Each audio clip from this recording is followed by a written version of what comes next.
मल्हार, जय भीम, जय लहुजी। काल सन्माननीय मनोजदादा जरांगे पाटील यांची भेट आमचे सहकारी मित्र आणि धनगर समाजाचा एक लढवय्या कार्यकर्ता पवन करवर यांनी भेट घेतली आणि या भेटीनंतर अनेकांनी त्याला ट्रोल करायला सुरुवात केलं। पण हे ट्रोल करणार कोण आहेत? यामध्ये आमचे धनगर समाज बांधव ट्रोल करणार नाहीत, मराठा समाज बांधव आमचे ट्रोल करणार नाहीत, पण जे ओबीसी म्हणून एखाद्या आमच्या धनगर समाजाच्या कार्यकर्त्याला ट्रोल करत आहेत आणि ट्रोल करताना त्याला शिवीगाळ तर खालच्या भाषेत देतच आहेत, पण हाणामारीची भाषा करतायत, भडव्या दलाल अशा पद्धतीची भाषा करत आहेत। पण त्यांना माझं एक सांगणं आहे, पवन करवर हा ज्या भेटीसाठी गेला होता, ही भेट म्हणजे या महाराष्ट्रातील सर्व तरुण धनगर समाजाचे आमचे कार्यकर्ते आणि मराठा समाज बांधव यांच्यात एकोपा राहावा यासाठी ही भेट होती, हे मी स्पष्ट करतोय। कारण आम्ही काही कुणाचे गुलाम नाही।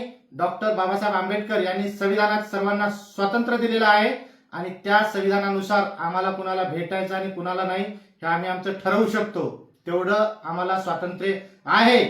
त्यामुळं पवन भाऊ करवर यांना जे ट्रोल करतायत त्यांना माझं एक सांगणं आहे, धनगर समाज म्हणून आम्ही पवन भाऊच्या पाठीमागे ठामपणे उभा आहोत आणि एवढा आपण ओबीसी करतोय। ओबीसी म्हणून ज्यावेळेस पवन करवर हे इलेक्शनला उभे होते त्यावेळेस त्या मतदारसंघामध्ये त्या सर्कलमध्ये 50% पेक्षा जास्त ओबीसींचं मतदान आहे।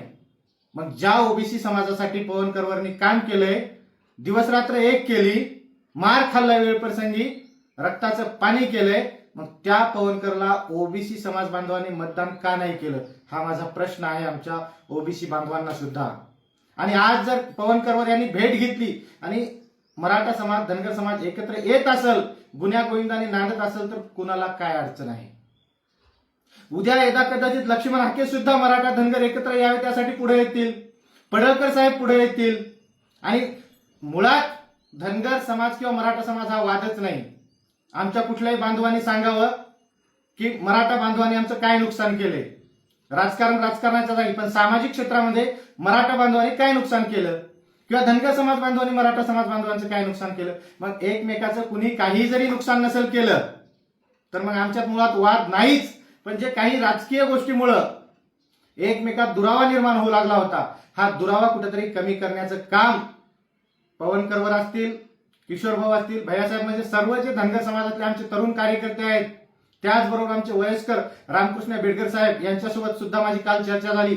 येणाऱ्या काळात धनगर समाजातले आमचे असंख्य तरुण मनोजदादा जरांगे पाटील यांच्या भेटीला जाणार आहेत।